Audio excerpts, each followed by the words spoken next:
શ્રી ગણેશાય નમઃ. નમસ્કાર દર્શક મિત્રો, ધર્મજ્ઞાનમમાં આપનું સ્વાગત છે. રાશિ છે મિથુન, ક છ ગ.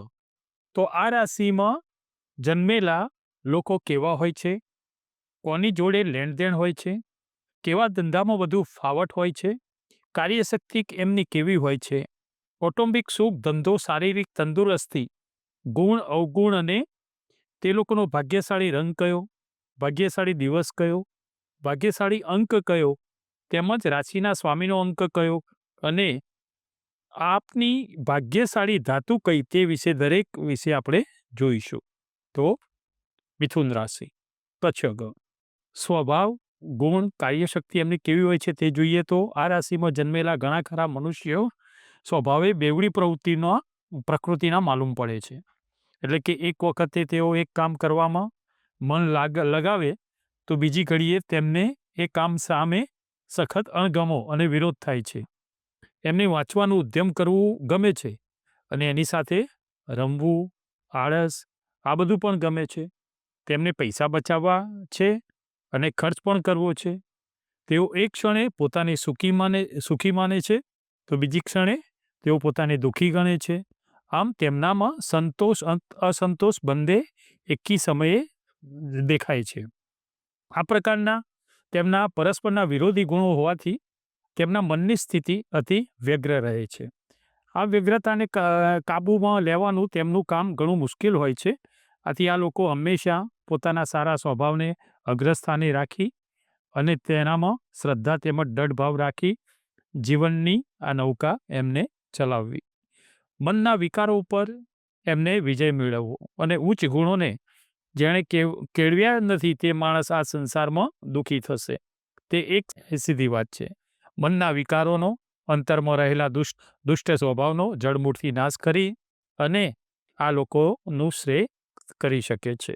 તેમ કરવા માટે તેમણે પોતાની વલણ આધ્યાત્મિક પદાર્થો તરફ વાળવું જોઈએ.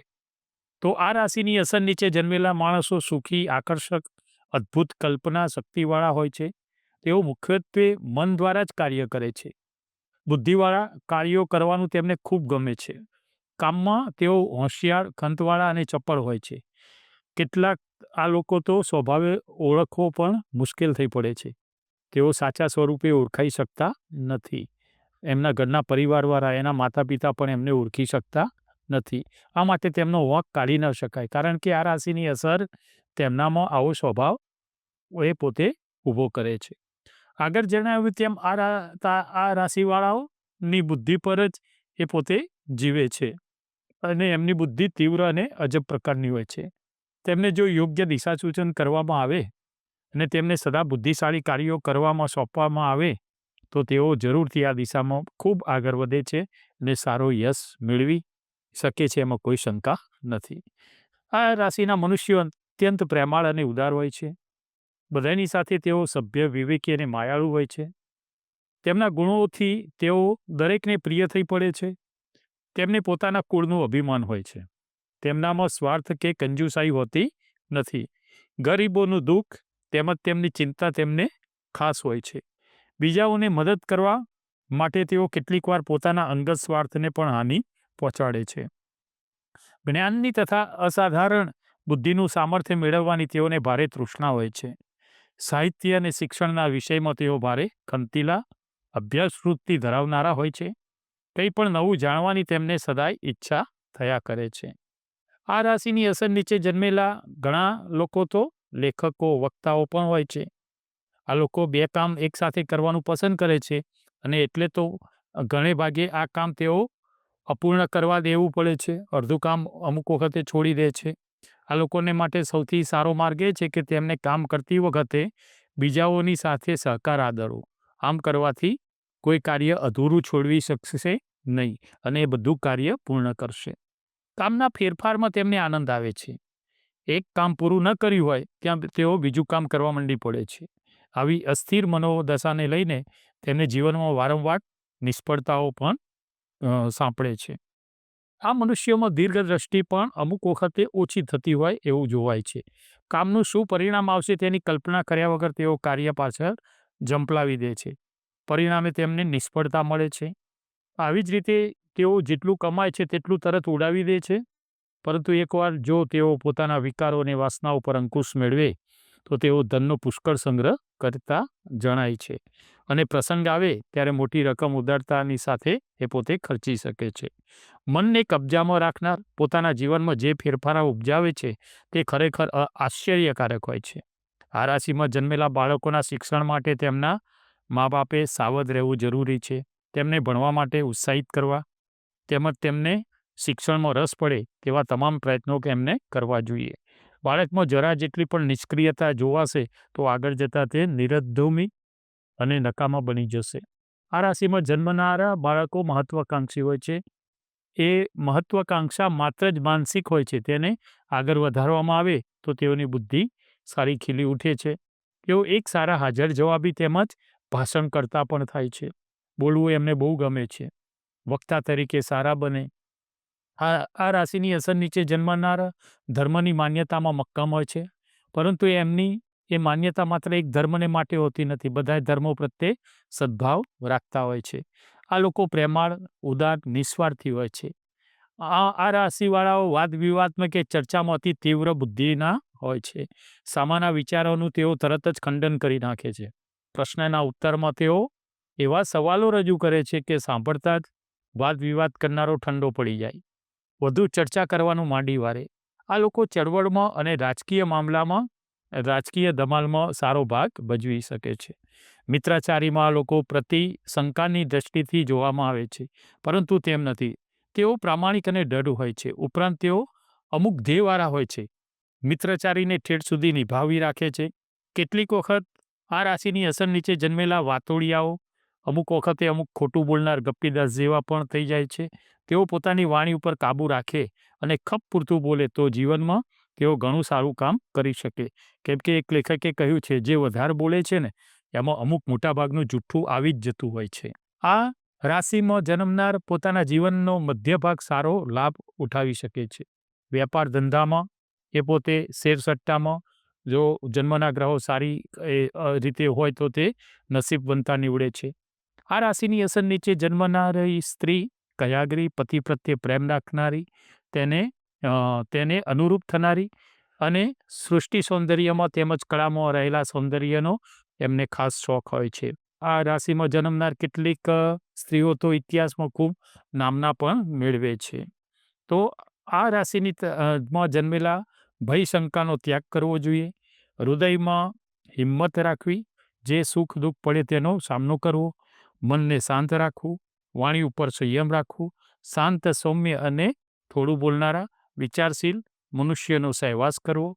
અને આ રાશિમાં જન્મેલા કેટલાક કૌટુંબિક સુખ ભોગવી શકતા નથી, કારણ કે તેઓ પોતાના સ્વભાવને વશ થઈ અમુક વખતે ફરતી ભટકતી જિંદગી જીવતા પણ હોય છે. અમુક ગ્રહો એવા હોય જન્મના તો પણ આ બની શકે છે. ઉપરાંત સ્વભાવથી અસ્થિરતા પણ તેઓ એમની કારણભૂત છે. કેટલાકને તો 2 વખત જો એવા જન્મના કુંડળી હોય તો દ્વિભાર્યા યોગ પણ બની જતો હોય છે. આ રાશિમાં જન્મેલાઓને સંતતિમાં પુત્ર હોય છે. કેટલાક નાના છોકરાઓનું અમુક વખતે મૃત્યુ પણ થતું જોવાય છે. એકંદરે આ લોકોનું કૌટુંબિક જીવન તેમની બેધારી મનોવૃત્તિને લઈને જોઈએ તેટલું સુખી અને સરળ અમુક વખતે બનતું નથી હોતું. ધંધો, આ રાશિમાં જન્મેલાઓ આ એજન્ટો તરીકે, બ્રોકરો તરીકે સારું કામ કરી શકે છે. આમાં ધંધોમાં કામમાં ફેરફાર કરે અને આ લોકો સ્વભાવ પણ ફેરફારવાળો હોય. આ ધંધો બરાબર બંધ બેસતો એજન્ટ તરીકેનો, બ્રોકર તરીકેનો સારો થઈ પડે છે. એ ઉપરાંત બેરિસ્ટર, ન્યાયાધીશ, રાજદ્વારી, હિસાબી કારકુન તેમજ અનુવાદક તરીકે પણ આ લોકો સારા દીપી ઉઠે છે. મહેનત કરતાં મગજના કામમાં તેમને વધારે ફાવટ આવે છે, એટલે તેમાં એમને યશ અને કલદાર સારું મળી આવે છે. જેમની જન્મકુંડળીમાં જો બુધ, મર્ક્યુરીનું સ્થાન જો આગળ પડતું હોય તો આ લોકો તંત્રી, ખબરપત્રી, લેખક, છાપખાનામાં એટલે કે મીડિયામાં પણ જઈ શકતા હોય છે. શિક્ષકો તરીકે પણ એવું સારું કામ કરી શકે છે. સાહસિક શોખ, સાહિત્યનો શોખમાં એ શાંત જીવન જીવવાની ઈચ્છાને લઈને આ ધંધામાં ઘણા પોતાની જિંદગી એ પોતે પસાર કરતા હોય એવું જોવાય છે. આ રાશિમાં જન્મેલાઓ પિતાઓએ પોતાના સંતાનોને સારું શિક્ષણ આપી તેમને કોઈ શિક્ષણની અથવા તો સાહિત્યિક દિશા તરફ વાળવા એ હિતકારક હોય છે. ઘણીવાર આ લોકોને આર્થિક મૂંઝવણ પણ નડે છે, એથી તેમનું કામ અટકી પડે છે. વધુ ચીવટથાઈ રાખવામાં આવે, આગળ પાછળની ગણતરી કરી પૈસાની વ્યવસ્થા કરવામાં આવે તો આ મૂંઝવણ પણ સહેજે મટી જતી હોય છે.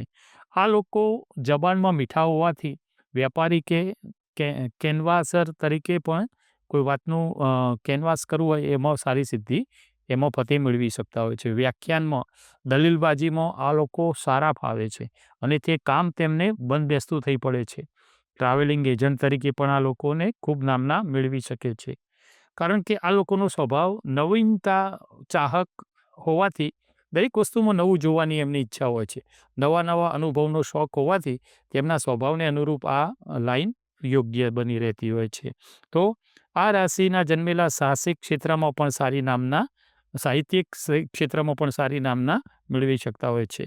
તંદુરસ્તી જોઈએ તો આ રાશિને જન્મનારા શારીરિક બાંધો સારો અને મજબૂત હોય છે. ઘણા પાતળા લાંબા પણ હોય છે. તેમનું મુખ અને આંખ તેજસ્વી અને પાણીદાર હોય છે.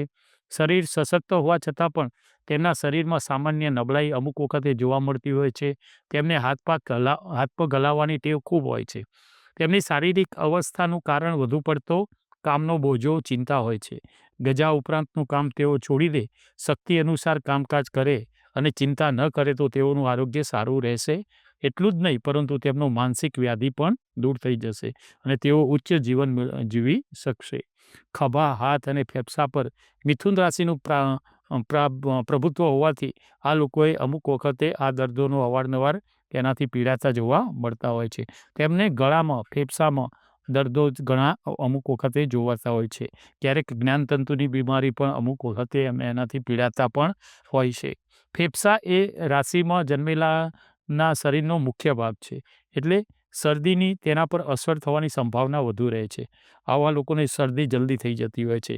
તેમાંથી મુક્ત થવા માટે તેમને માંદગી દરમિયાન શરદીથી સાવચેત રહેવું અને ફેફસાની બરોબર કાળજી રાખવી. જે બાળકોનો જન્મ આ ભાગમાં થયો હોય તેના પિતાઓએ પોતાના પુત્રને શરદી ન થાય તે માટેના ખાસ પ્રયત્નો કરવા જરૂરી હોય છે. સ્ત્રીઓ પણ અમુક વખતે આંકડી, હિસ્ટેરિયા આદિના દર્દોથી પીડાતા હોય છે. બાળકોને દાંતની પીડા સતાવ્યા કરતી હોય છે. કેટલાકને તો દમની અસર પણ થવાની સંભાવના રહેતી હોય છે. આ બધા દર્દોથી દૂર રહેવા માટે લોકોએ આહારશાસ્ત્રનો અભ્યાસ કરવો, નિયમિત જમવું, નિયમિત યોગ અભ્યાસ તથા વ્યાયામ કરવો જોઈએ. પોતાને વધુ અનુકૂળ આવશે તે જાણી લેવું જોઈએ. ખોટી ચિંતા અને ઉશ્કેરાટથી એ દૂર રહેવું જોઈએ અને તિલાંજલિ આપવી જોઈએ. એમના શરીરમાં આ અનારોગ્યનું પણ આ એક મુખ્ય કારણ હોઈ શકે. તેમની આર્થિક સ્થિતિ સાધારણ રહેશે અને એની ચિંતા પણ તેઓ કરશે નહીં. પૈસો ભેગા કરવાનું તેમનું કામ નથી. સાહિત્ય શોખ હોવાથી તેઓ સાદું જીવન, ઉચ્ચ વિચારો એવા સૂત્રને માનનારા હોય છે. તે અનુસાર પોતાનું જીવન વિતાવશે. અલબત્ત કેટલાકને તો આવી રીતનું સાદું જીવન જીવવાની પણ મુશ્કેલી પડશે તો પણ તે ક્ષણજીવી હશે અને તેઓ પોતાના અખંત તેમજ અભ્યાસથી સુખી જીવન કાઢી શકશે. આ લોકો ખોટી ચિંતા અને વધુ પડતો ઉત્પાદ છોડી પોતાના મગજને શાંત રાખી ખપ પૂરતું જ કાર્ય કરવાનું માથે લે તો તેઓ સારામાં સારું જીવન સુખ ભોગવી શકે છે. આમના ગુણ એવા છે કે ચપળ, મન શક્તિની સાથે ઉદ્યમી, મહત્વાકાંક્ષી, માનસિક ઉન્નતિમાં રાચનારા, એકી સાથે બે કામ કરવાની નીતિમાં માનનારા, ઝડપી, તીવ્ર બુદ્ધિવાળા, મિત્રચારીમાં તેમજ પૈસાના વ્યવહારમાં પ્રમાણિક, ખંતીલા, વિવેકી અને માયાળુ હોય છે. આમના અવગુણ જોઈએ તો અતિશય કલ્પનાશીલ, અસ્થિર મનોદશા, કંઈક ઢીલા અને બીકણ જોવા મળે છે. અવિશ્વાસુ કારણને કઈ ઘડીએ તેઓ શું કરશે તે કહી શકાતું નથી. ઉતાવળીયો સ્વભાવ, વિકારી અને ખાસ વાતોડિયા હોય છે. એમનો ભાગ્યશાળી રંગ છે લીલો, પોપટી, ભૂરો અને નારંગી. આમનો ભાગ્યશાળી દિવસ બુધવાર છે.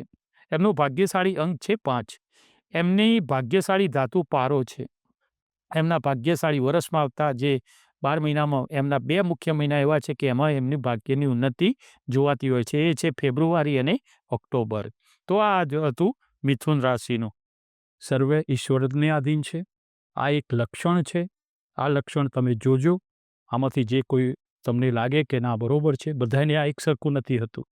દરેકના સંસ્કાર, દરેકના જન્મ સમયના બધા ગ્રહો, પણ આમાં અસર કરતા હોય છે. નમસ્કાર દર્શક મિત્રો. જય શ્રી કૃષ્ણ.